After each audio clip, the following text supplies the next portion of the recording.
Hello. Hi, it's Gwyneth here. I'm just checking. I have got everything on, everything switched on. Absolutely. I hope that people can hear me.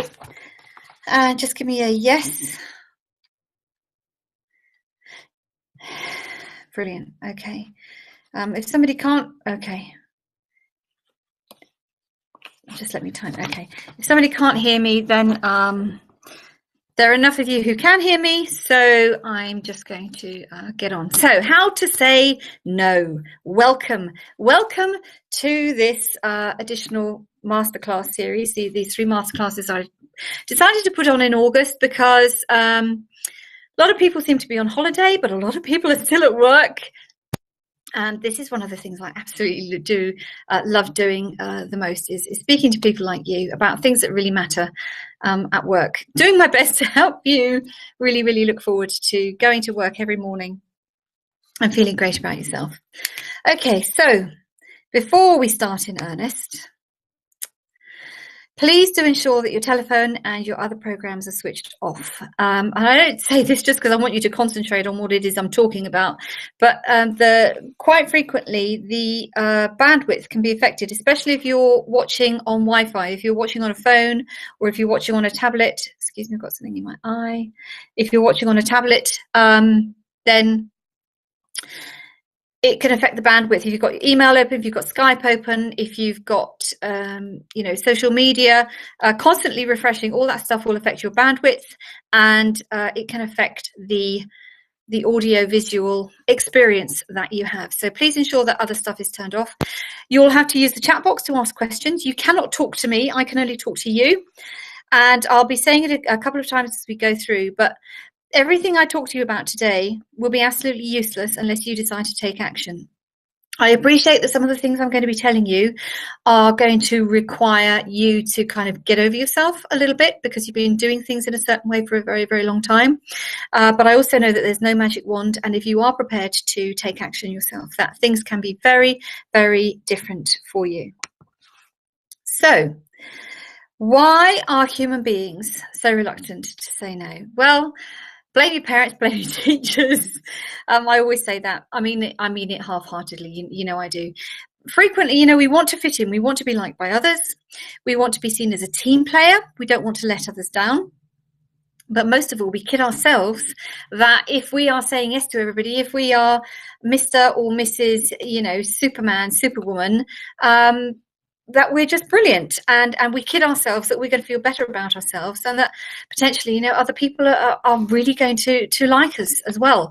Unfortunately, it's not true, because what happens is if you say yes too much to other people, every time you say yes to somebody else, you're basically saying no to yourself.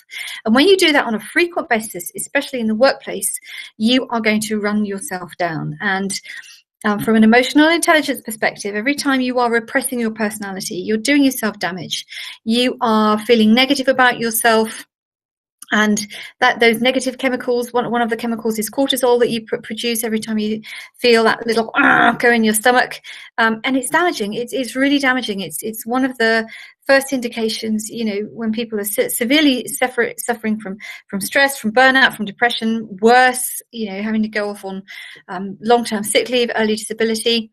So what I'm telling you today, really is very important, so that you learn how to manage your work environment better.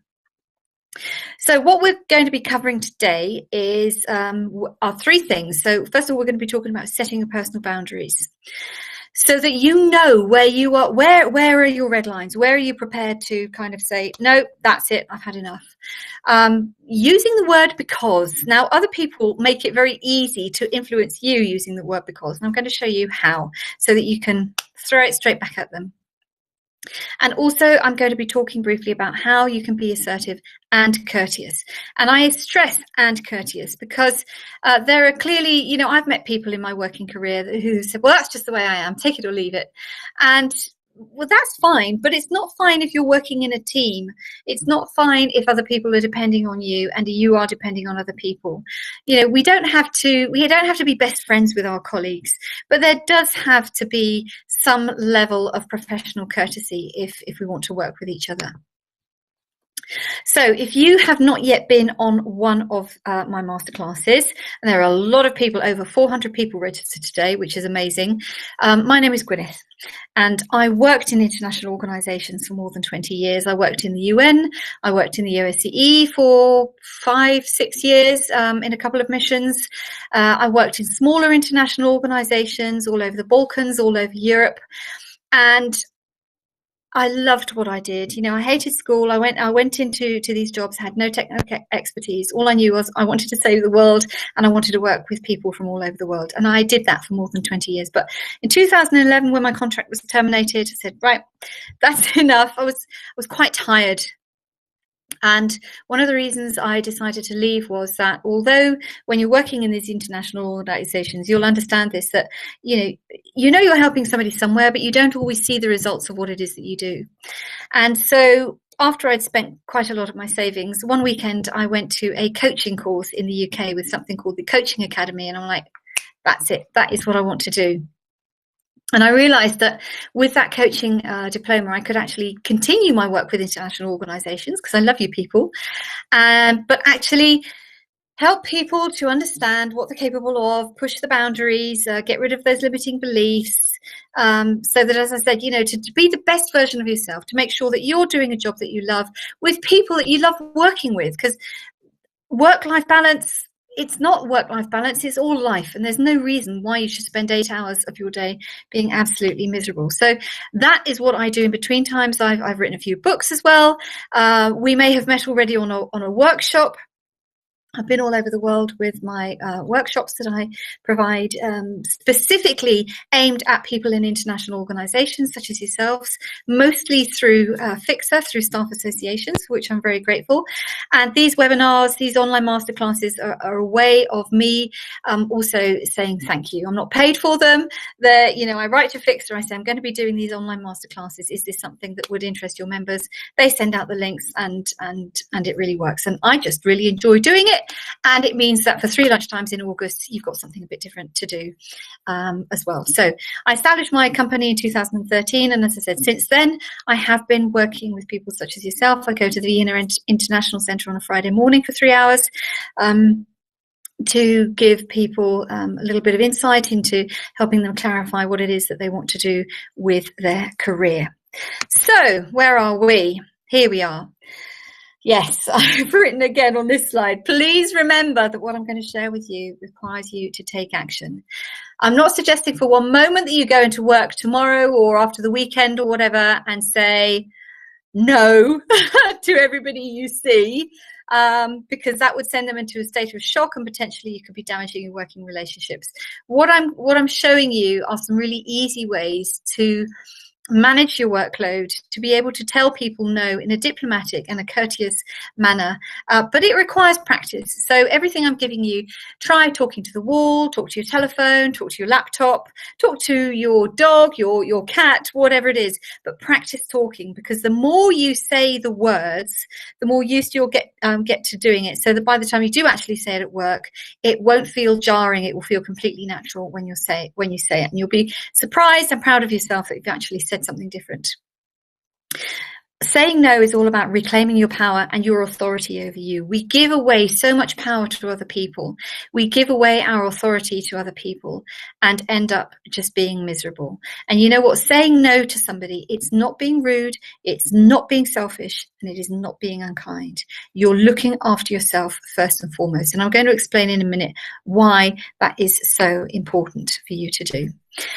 So first of all, we're going to talk about you setting your personal boundaries. If you don't have boundaries and you keep on saying yes, you will end up, in a meltdown, overwhelmed. And like I said, those are the things on a serious note that end up in serious mental health issues that will result potentially in you having to take sick leave. And burnout is horrible. It destroys lives, not only of the person involved, but of the entire their community, people around it. It's horrible.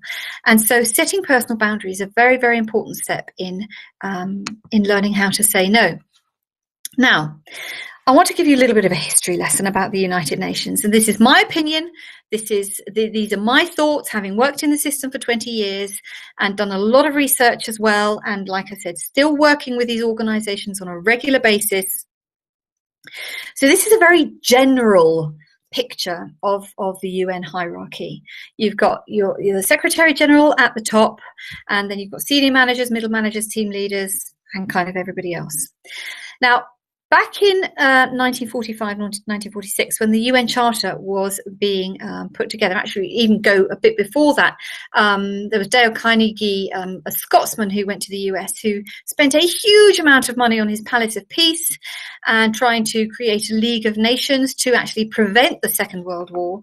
But after the Second World War, when the United Nations, around 1946 was founded, was actually established, was being work started.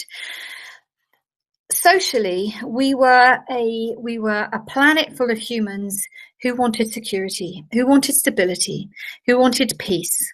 After 4, 5, 6 years of horrible, horrific war, people wanted peace and stability in their lives. And so nobody, in those days, it was very normal for a man to go out to work and a woman to stay at home, unless, of course, they'd been involved in the war effort. But also when it came to getting an education, there were very, very few women who went to college or university who became scientists. The women that did that kind of work went completely against the grain of society as we knew it back in the 40s and the 50s. And socially, although, the UN has changed over the years, although recruitment policies are now different and a huge amount of work has been done to try and reduce discrimination. The UN Charter that speaks about, first and foremost, you're an international civil servant, and race, religion, gender, sexual orientation, and all the rest of it comes way down, and nobody should be discriminated against. We as human beings, we've gone much, much further. We are no longer the type of humans socially that we were back in the 40s. These days, hundreds of thousands of women go to university. Hundreds of thousands of women go to work. Hundreds of thousands of women choose to go to work and have a family, or go to work and not have a family. And so, whereas back in the 40s, when the UN was set up, that there were no questions asked about the men who worked at the UN, who were sent in from governments with the relevant expertise, the relevant skills, the relevant academic background. It was a very strict patriarchal hierarchy. And that's not where we are today. The hierarchy itself has barely changed. Today, people who are, promoted to senior positions or are hired in senior positions, usually, and I'm not saying it's every time, but usually these people are hired for their technical expertise. And there is absolutely nothing wrong with that, because you need to have people who know what they're talking about. I think of the Atomic Agency in particular, that you need to have scientists who know about nuclear safety. The issue is that the majority of those people have never, ever had any management training. They've just gone up through the hierarchy, and they've never, ever had any management training. And from an individual's perspective, in my generation, certainly my mother's generation, potentially your generation and your parents' generation, were taught to respect seniority. We were taught to respect people who had higher academic qualifications. I remember growing up as a child, somebody who'd gone to university, it was a big deal. It was a really big deal. Or somebody who was a director or who owned a business. It was a big deal. And that person, regardless of whether we liked them or not, that person was to be respected and to be listened to, and we had to do what we were told. If they gave us instructions, we did that. But it's not like that anymore. And we human beings now, we want a sense of purpose. We want to know that we're fulfilling our potential. We want to know that we're being acknowledged. And so the boundaries that our parents gave us for respecting seniority, respecting people who are older, who allegedly know more than we do, all that respect stuff, we've been brought up with that, and it's so ingrained in us. And then we get into the workplace, and sometimes we're just not willing to go beyond those boundaries that our parents set for us. So I need you to challenge yourself, first of all, on where your boundaries lie. Because when I started at the UN as a senior secretary, when I was 23, I went straight into a front office environment. And yes, the Commissioner General, you didn't interrupt him or not, but I saw the rest of us being a team to support the people that we were working for. I'm going to talk about that a little bit later. And although, I had hard times with my boss as well, until I turned things around and realized that actually I was learning a huge amount about being human, about working with other people from different countries. But it's a very, very tough lesson to learn. And it's really, really difficult to push yourself out of that mold of just staying stumm because somebody's more senior or older than you are. So now I want you to consider this. This is my little diagram here about leadership. We are all managers. Every single one of us are managers. Every day you go into the office, when you open your emails, you are managing, you are prioritizing. Okay, you're managing your work every single day. Even when you've got too much to do, you're still prioritizing and managing your workload somehow. The issue is when you're at the top of the triangle, you're trying to stay at the top of the triangle, there's a lot happening below. And that can lead to overwhelm. And if you're constantly trying to stay at the top and other people are trying to get up at the top, at some point the triangle is just going to collapse. Now, if you can turn that triangle on its head and you can become the leader of yourself, this does not mean that you are carrying even more burdens. No, this diagram, what it represents is when you put yourself first, you are able better to serve the people that you're there to serve. You're better able to work. You're better able to perform. Because if you, at the bottom of that triangle, if you're okay, then everything else that you are dealing with is okay as well. When you're working with a manager, top down, if the stuff isn't working underneath, the top is going to have a really, really hard time staying there. If you put yourself first, you are going to be in a better position to be able to look after yourself and to perform your tasks and responsibilities to the best of your ability. Lots of abilities in there.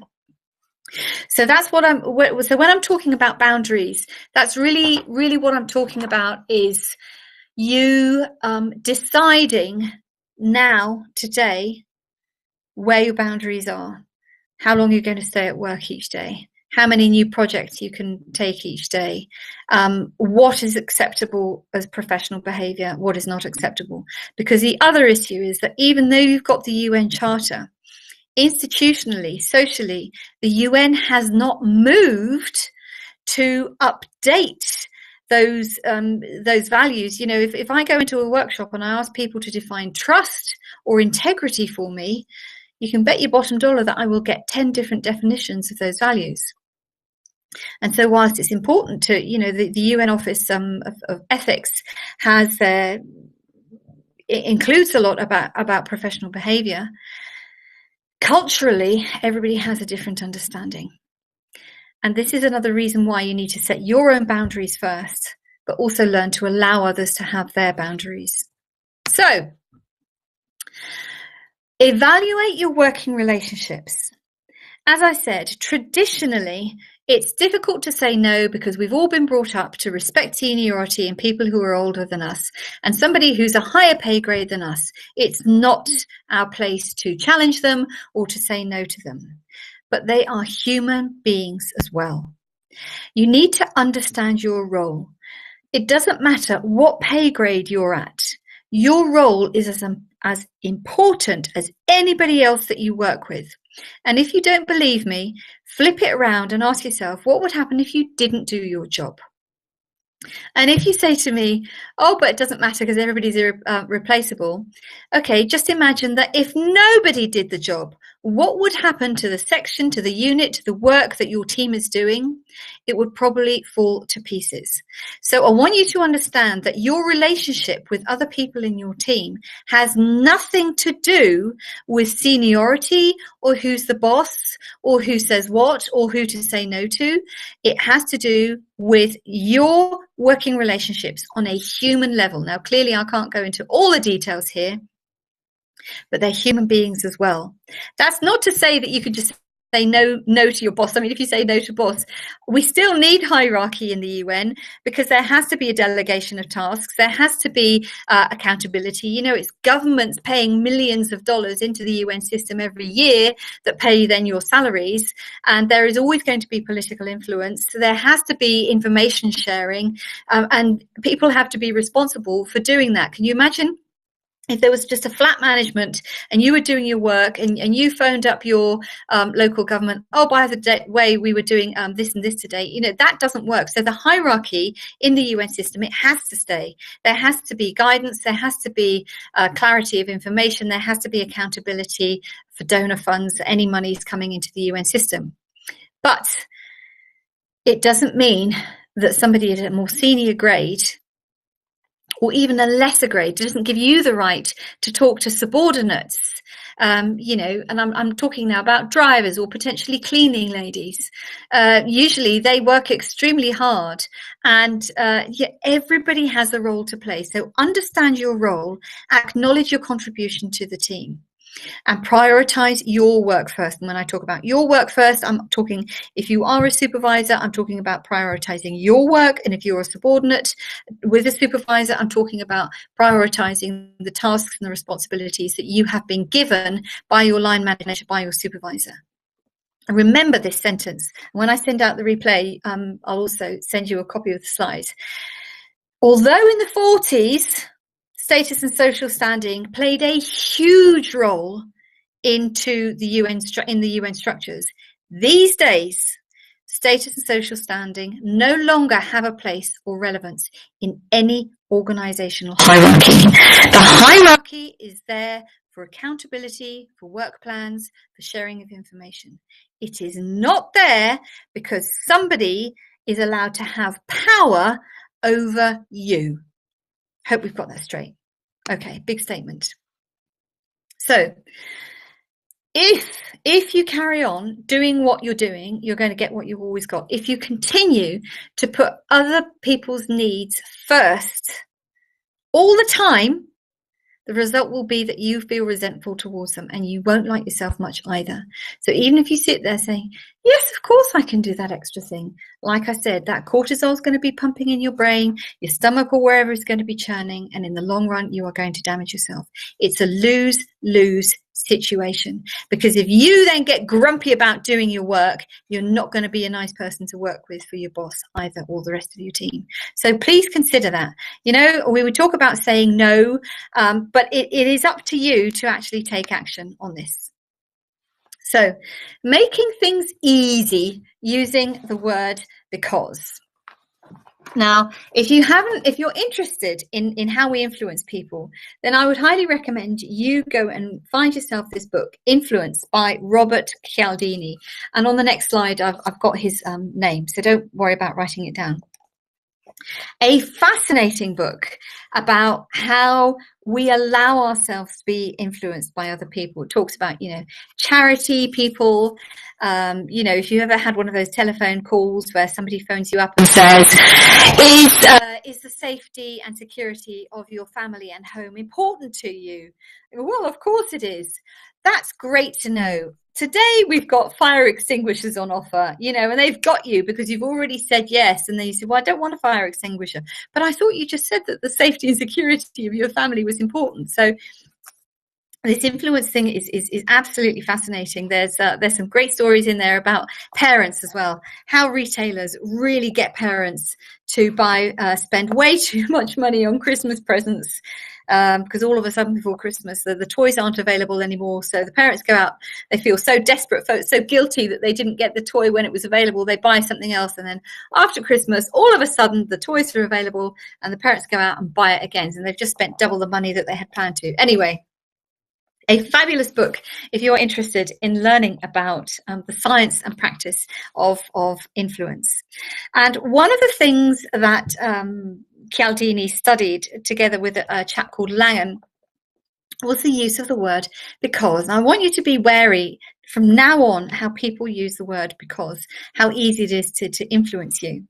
Because if somebody provides you with a reason why they want you to do something, you are more likely to say yes.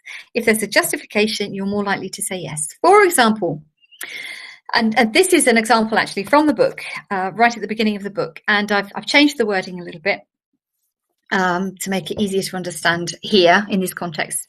So they did a test where they sent a woman into a photocopying shop. And she said, "Excuse me, I have only 5 pages to copy. May I use a photocopier before you because I'm in a rush?" 90% of people in the queue said yes and let her go forward. Now they then did another test. "Excuse me, I have 5 pages to copy. May I use a photocopier before you?" Only 60% of people in the queue allowed her to then go and make her photocopies. But then they did it again. Yeah, this is crazy. "Excuse me, I only have 5 pages to copy. May I use the photocopier before you because I need to make these copies?" So she just stated again. And again, 90% of people in the queue allowed her to go to the front of the queue so that she could get her photocopies done. It's amazing what people, will just by using that word because. Now then, if the next time you hear somebody saying, "Could you please proofread my work because your English is better than mine," be very wary because they're flattering you. They're flattering you saying, "Oh, go on. I don't want to do it. You do it. You're better than I am." And, it's nice to be flattered. It's nice to be told by somebody that you do something better than they do. And so frequently people will say yes. And by the way, please remember that 90% of people in the UN system are not English native speakers. And so this is a pretty lame excuse, regardless of how good or bad their English is. "Could you get me a cup of coffee? Because I'm so busy." So you get up from your desk and you're off to the kitchen. You've also been very busy and you're quite tired and you want to go and get yourself a coffee. "Oh, they see that you go to the kitchen. Could you get me a cup of coffee? I'm so busy because I'm so busy." And you're like, "Oh, really?" But that's another thing, that people can catch you out with. Or one of my favorites used to get me, "Could you do this photocopying because you're much better with machines than I am?" Believe it or not, I'm quite technology focused. I like to know how things work. I laughed so much yesterday. I was at the garage getting my car looked at. And one of the mechanics I was speaking to the receptionist, and one of the mechanics was there fighting with a fax machine, and it kept beeping at him, and the red light was flashing, and the receptionist kept looking around, and I could see she was getting so frustrated. And he was looking at her, and in the end, he said, "Please, could you help me? You're better with machines than I am." And well, I don't know if she was flattered or if she was just so desperate because he'd been sat there for 10 minutes trying to do the thing that she got up and then help them. But, this is another thing. "Could you do this photocopying because you're much better with machines than I am?" It can be very difficult to say no if you are the type of person who wants to serve. And from my experience, the majority of people who are working in the UN system are working there because they want to have an impact and because they want to do something good for the world. And so by nature, the majority of you are not good at saying no because you want to help. You want to make the world a better place. And so you want to say yes. So be very wary when you hear somebody asking you and they use the word because. From now on, I want you to ding. I want you to understand that they're not even being necessarily malicious. They probably don't even know about the word because. But now you know that when somebody uses the word because, your brain is going to be looking for justification and you'll take a very quick decision about whether to help that person or not. So this all leads now into being assertive and courteous. And like I said at the beginning, I emphasize that word courteous, because you have to work with these people. They don't have to be your best friends. You don't have to go for lunch with each other every day, but you do have to be able to work with each other professionally in a team. And one of the issues here is that, turnover can be quite fast in the UN system. And it can, you might have been happy with a team that you started off with, that you went into, but in between times, maybe a couple of people have changed. Maybe you have a new boss, or maybe you have different subordinates, and things just aren't quite as good as they were. But I want you to remember that it has to do. All of you are working towards a common goal, and courtesy is a very, very important part of that. In my emotional intelligence workshops, I always say that, you don't have to like people. You don't even have to understand them. You do have to allow them to be who they are. Now, I put this cartoon up because this is the attitude that a lot of people have about people more senior to them. They think that if they dare to say no, or if they dare to challenge them, or if they dare to say, actually, I'm going home at 5 o'clock this evening, that the boss will crush them, or that they'll be fired, or that they'll be penalized, or that they'll get even more work. And in some cases, unfortunately, this may be true. Culture has a lot to do with it. As I said, the UN, on a cultural level, it's actually done very little to progress since the 1940s. So again, it's up to you to start challenging that system. And I just want to tell you a little story before we move on. When I started at the UN in 1989, I was a senior secretary. I had a team of people there that I was serving, that I was supporting. It was a very, very busy job. Lots of high-level visits and getting reports and letters to the Secretary General of the UN. I mean, it really was quite tough. And I got really fed up with having to stay at work late, waiting for somebody to sign off on a letter that couldn't be sent anymore anyway, or waiting for a fax that couldn't be sent anyway. Frequently, and it was irritating, and I'm sure you know what I mean. I'm sure you've been in a similar situation at some point. And so I started going around to people on a Monday or a Tuesday and saying, what is it that we need to achieve this week? And how can I help you make sure we get there? Basically, that's what I said. If it was a case of making sure that somebody had the numbers to finish a report, or making sure that somebody had a signature for, if another department had been asking for official travel, all those kind of things. And it wasn't being rude. It was just going around to them and saying, could you just please, I need to manage my work plan. Could you please tell me what it is that you need to get finished by the end of the week? As a department, we did not have weekly meetings. Senior staffs, directors, and all the rest of it, they did. But on my level, we didn't have meetings. We were very dependent on kind of just being given stuff. Now, some managers now these days have actually changed that, thank goodness. And I sincerely believe that everybody in a team should be aware of everything that's going on, even if it's just 15 minutes a week.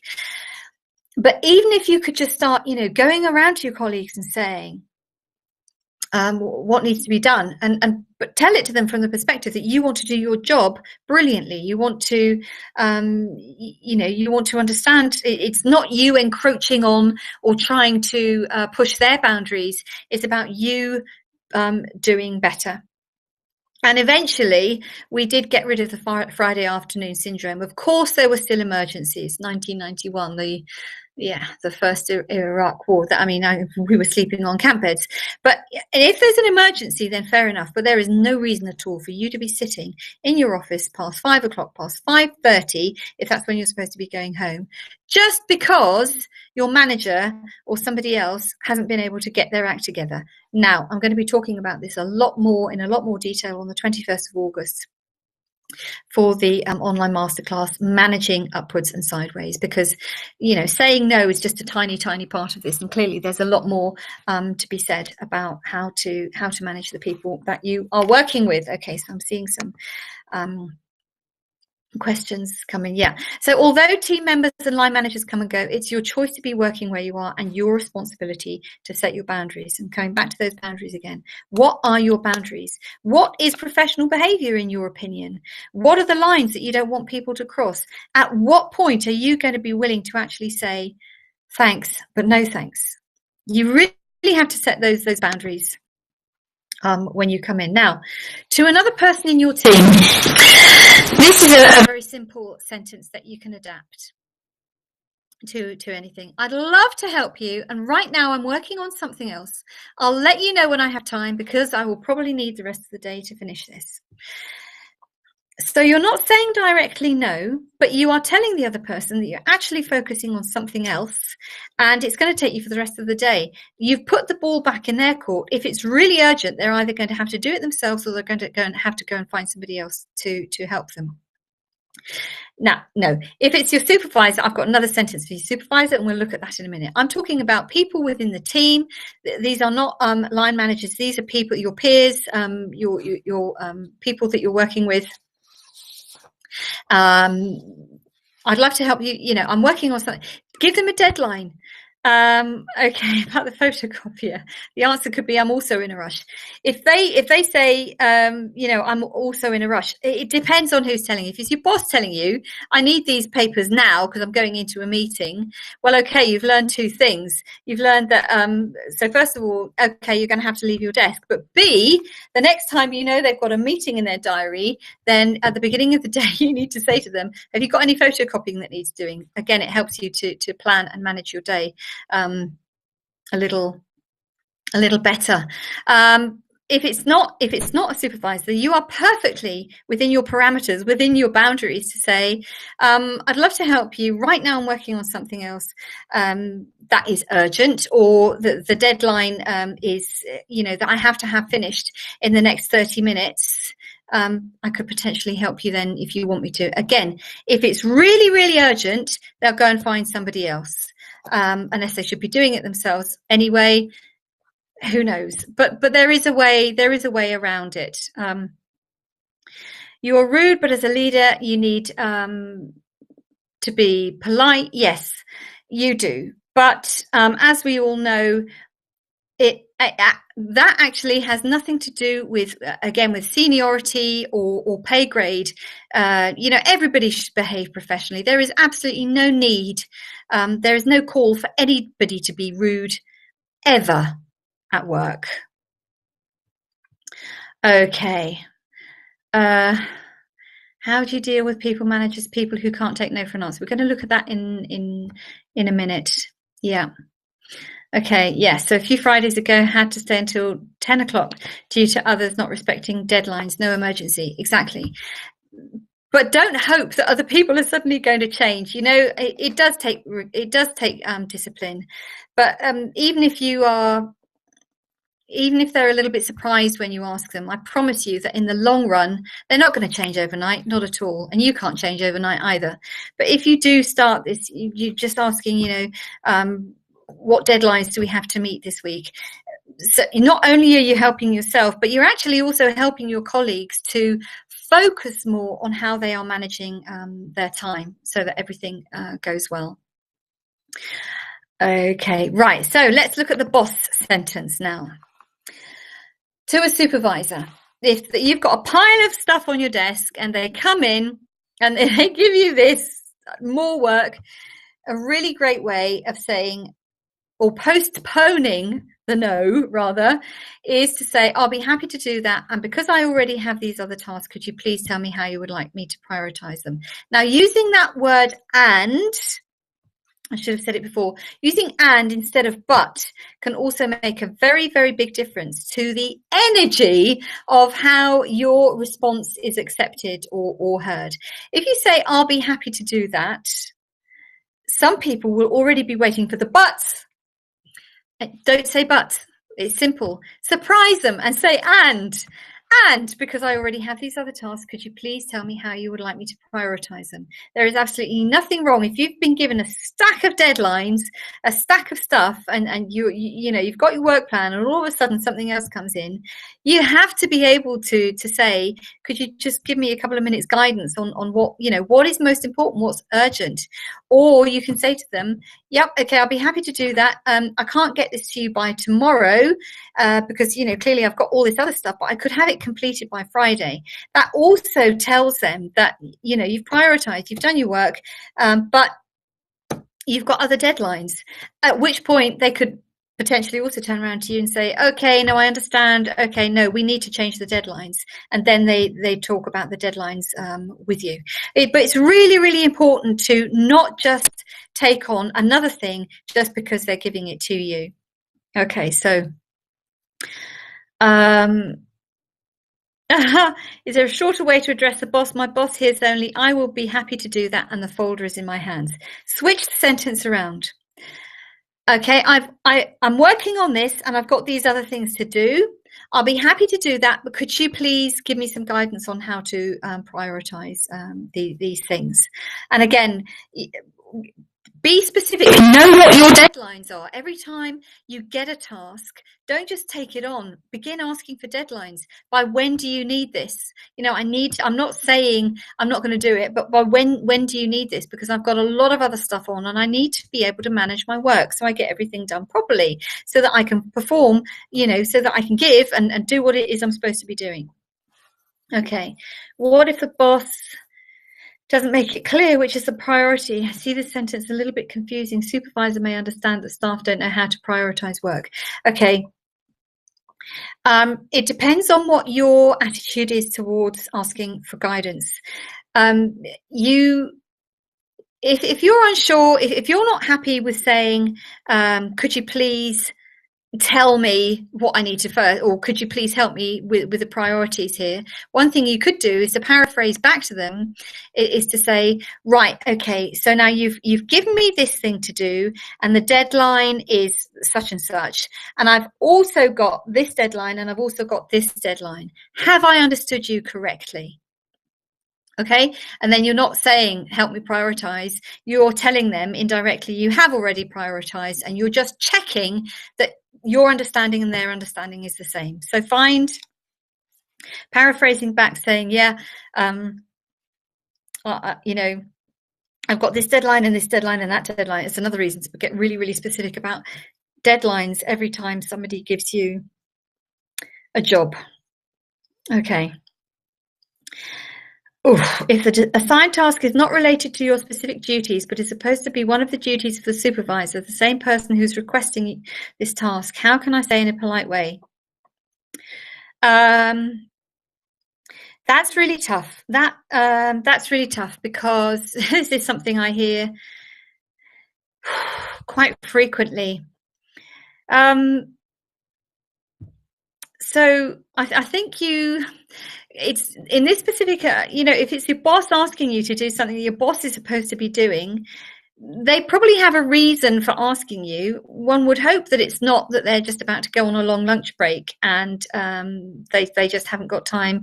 You know, they might have to go off to a meeting. They might think that you're capable of it and it's something that you can do. But this is an issue. Quite frequently I have, you know, when I meet people on a Friday morning or on Skype or on Zoom or whatever, quite frequently there's this discussion about, you know, maybe somebody's left the team and other people are taking on the tasks and responsibilities of that person. And sometimes, you know, the vacancies are open for a very, very long time and you're doing the job of somebody 2 pay grades above you.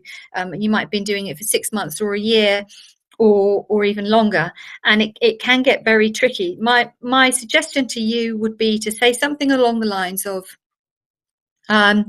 well, you know, I'll be happy to help, but you know, I don't feel completely comfortable doing this. I don't believe that I have the necessary skills, the necessary expertise to do this. Could we, you know, again, would you be willing to give me some guidance? Could you just spend a few minutes with me and explain in a little more detail what it is exactly that you want me to do? But if this kind of things happens on a frequent basis, then I would definitely say to the supervisor concerned, you know, could we include this? Could we talk about this in my next performance evaluation, performance appraisal, whatever? Could we actually address that? Yes, you can ask your supervisor to guide you. How can we say no when the supervisor asks us to deal with a task that was supposed to be assigned to another colleague?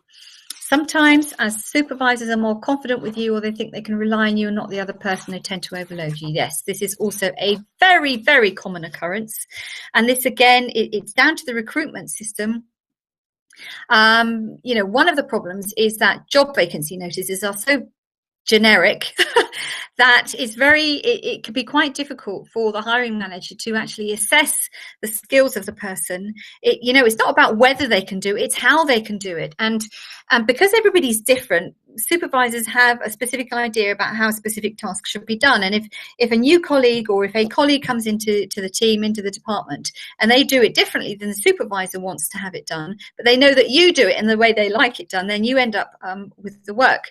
That is very, very difficult. And again, that is something, though, that you do need to address, because it can get completely out of control. So you either need to go and sit down with your supervisor and say, I've noticed that I'm getting a lot of work that potentially belongs to other people, and it's impacting my performance now because I've actually got more than I can actually deal with. Could we talk about a redelegation of tasks or something? Or ideally managers are going to be giving tasks to people, helping them play to their strengths. But because so many managers, and it's not their fault, don't get me wrong, I'm not criticizing managers, I was a manager myself, I saw the problems, I really did, but it's because they've never been taught how to manage, and they don't know. They expect everybody, do your job, and if that person can't do the job, okay, fine, I'm going to do it to somebody else. But potentially also say, this has been happening quite a lot, and I'm going to, not I would like to, but I am going to, I'm going to make a note of this so that we can talk about this in more detail when it comes to my performance evaluation. It's very, very important to not let it go. It might not be possible to sort it out on the spot, but you have to talk about it at some point. And yeah, I think occasionally it's okay. Otherwise, if it's in the routine, then we have to request to change the TORs. Changing TORs or job descriptions, again, that can take such a long time. I was just talking to somebody. I was talking to a client this morning, who's had a fabulous job offer, and where they're working now, they've said, don't leave. We'll get you that promotion. We'll get it for you. But it's never ever one person's decision, and it can take a very, very long time. And you might be doing the job of other people for a very, very long time, and those TORs never ever get approved for whatever reason. It's not the director, it's not the line manager, it's not human resources, it's nobody in isolation. It could be that they have to, looking at reclassification of the position potentially, and that can take months if indeed it's successful. I had a job once, I won't say which one, but my boss, who was also, he was the head of the organization, and he tried for the best of 2 years to get me upgraded, and it just didn't happen. There are political influences, there's all sorts of stuff. So if you're in a position where your boss is not willing to redelegate, if they're not willing to support you in any way, changing TORs, yeah, sure, if you've got a couple of years to wait, then you might actually consider wanting to find another job. I know that sounds harsh, but hoping is a complete and utter waste of your time. It's a rubbish strategy, because, like I said, even if your line manager or director or somebody says we're going to get it for you, it's not their decision on their own. It's not that simple. It's never that simple. Yeah, just sitting together and discussing workload distribution. Yeah, if the supervisor doesn't trust another member of the team, it's really difficult to tell them about, that you can't do the job of 2 or 3 people. Well, actually, you can go and tell them that you can't do the job of 2 or 3 people, but then maybe you need to come up, maybe you need to do a bit of brainstorming. If the supervisor doesn't trust that member, then maybe it's time for your section or department to go and have an away day, have a retreat, focus on the work plan, get people to talk about the values of the team and matching the values of the organization, so that trust, trust doesn't happen overnight, but to at least begin building trust. Yeah. What if we indicating we're not comfortable doing a task, the boss says do it anyway? Again, say, I understand that you're asking me to doing this, but this is, make a note of it and bring it up in your evaluation process. It might be that it might be a cultural issue. It might be because they just don't know how to provide you guidance because they're not familiar with that particular process. Like I said, a lot of people have technical expertise, and when it comes down to more practical issues, it can be a challenge for people. My emotional intelligence workshop, the first thing I say, why do technically brilliant people fail? It's because they're technically brilliant and they're not good at practical stuff. It's just, everybody's different. If everybody was the same, we wouldn't be having this conversation. What if the boss makes you stay until 8 o'clock because they need the job done before the next day at 10 and you know that you could finish before 10? Well, again, then it's up to you to demonstrate the process of what it is you're doing. So, for example, you say, okay, ask the deadline. Deadline's 10 o'clock tomorrow morning. Okay, so tell them what you're going to do. This is what I'm going to do. This is what I'm going to do today. And tomorrow when I'm going to come in, I'm going to do this and I'm going to do this and I'm going to have it on your desk by 9:30. Give them 30 minutes, demonstrate, show them your process. Because again, if they're a technically minded person and they don't understand the practical steps that you're taking, for them, they might be judging you. They might be saying it's going to take you this long because that's how long it would take them to do. But you might be really, really fast. And so if you explain to them the steps that you're going to take and give them a shorter deadline, hopefully they're going to be happy and you won't have to stay at work. Yeah, cultural issues also come into play. Won't even go into gender. A supervisor who believes a subordinate should never say no. Again, we look at the UN, the Charter, the guidance on ethics, and but everybody has a different opinion. Everybody has a different culture. Everybody grew up in a different country with different values and different beliefs. They are not going to change just because it says in the UN Charter, this is how you have to behave, because their understanding is going to be different. It's up to you. You know what? Take baby steps. Take baby steps.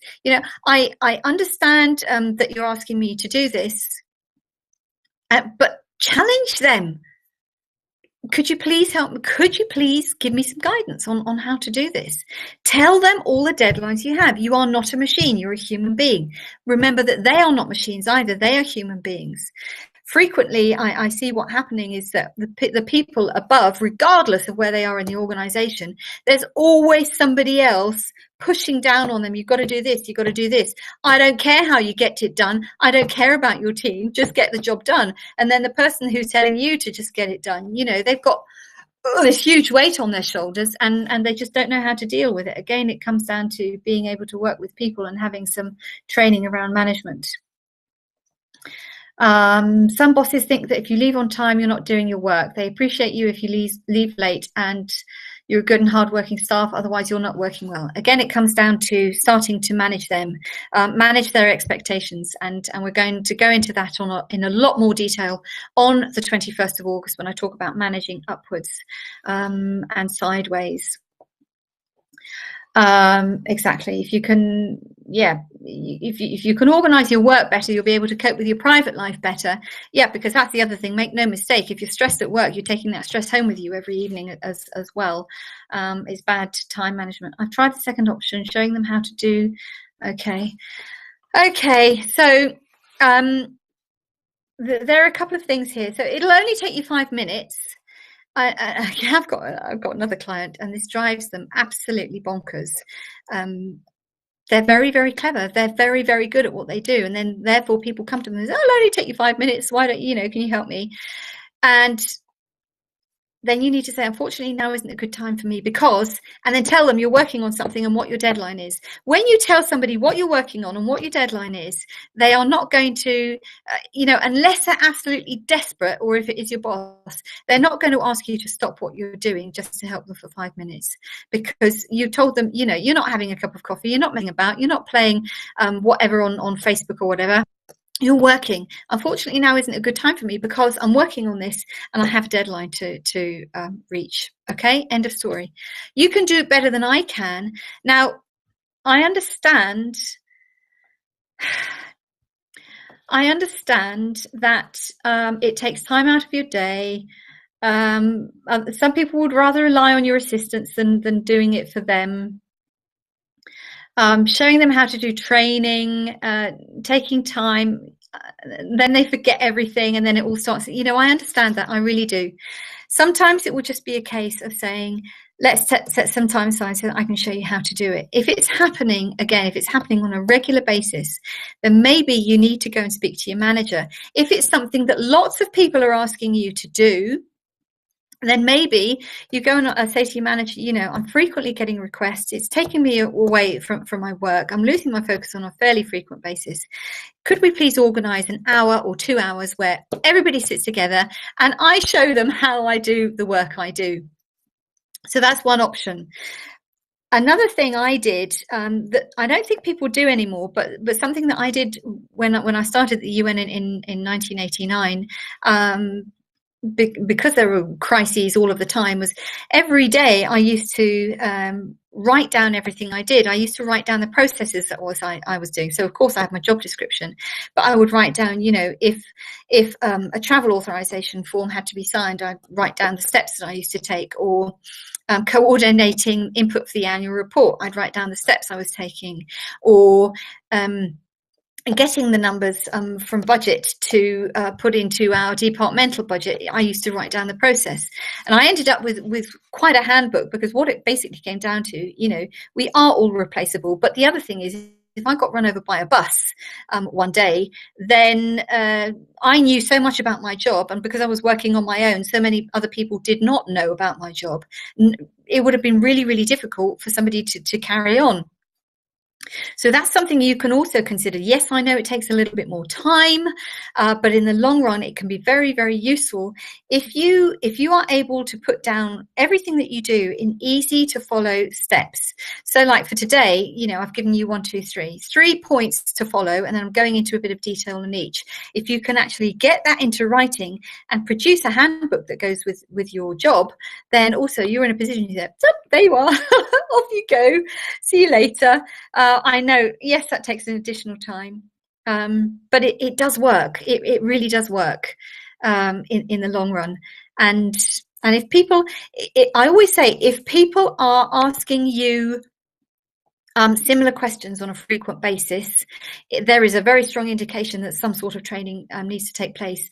And if you say, there's going to be an hour of training, also taking people into a meeting room, they're going to be in a different mental state. They're actually going to be listening a lot more than if you say, would you like me to show you how I do it later over a cup of coffee or whatever. It also has to do with preparing these people, getting them into a mental state to actually listen to what it is that you're saying. Okay, in a workplace scenario where an intern or a lower level and your boss is on the possessive side with regards to your time, how do you navigate the situation where a new supervisor asks you to do something that you want to do and it's a good opportunity, and you anticipate supervisor 1 will not be on board? It's just about losing favor with supervisor 1 for even asking to work on tasks other than their own. I've had supervisors in the past assume that thought I didn't like them, that I didn't like their work, and take it personally. When as an intern, they should have discussed it amongst themselves. Yes, they should have discussed it amongst themselves. I've also been in a situation where many, many years ago, I was asked to sit in an office with another head of the mission, and because the person was on leave, and that particular boss didn't get on with some other fairly senior people, and I ended up feeling like a tennis ball. It was hell.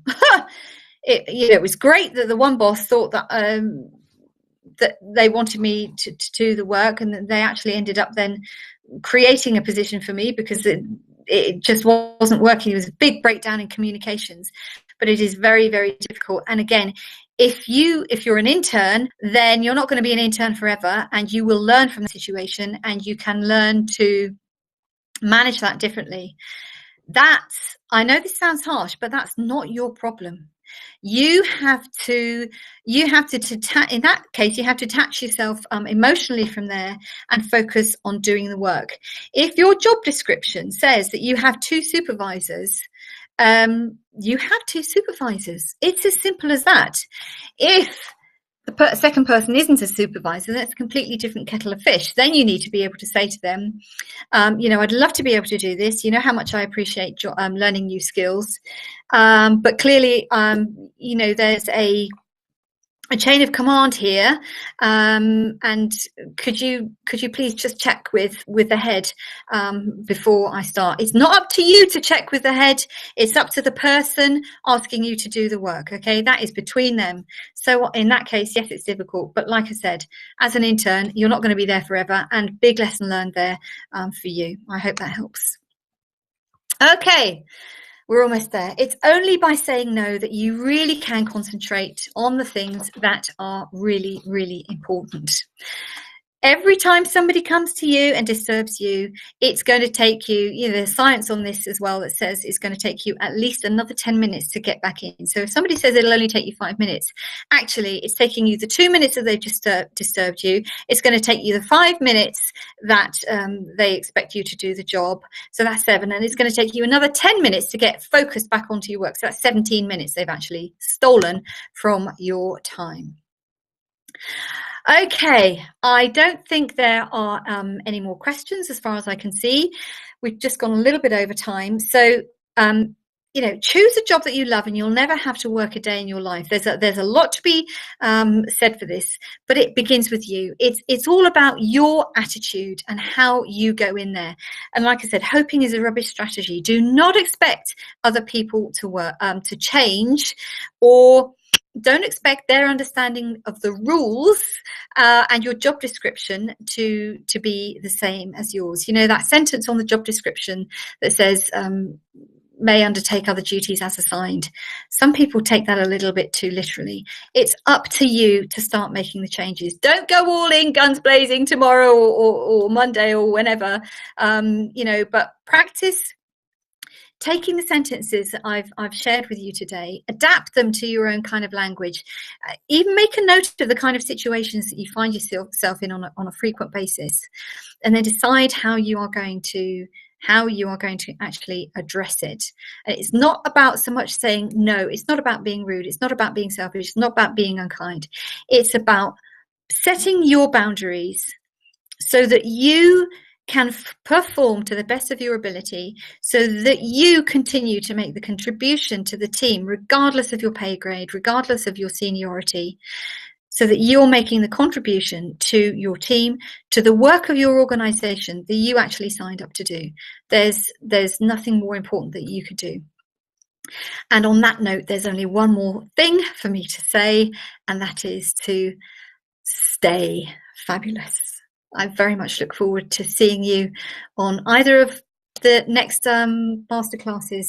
And stay fabulous. Bye for now.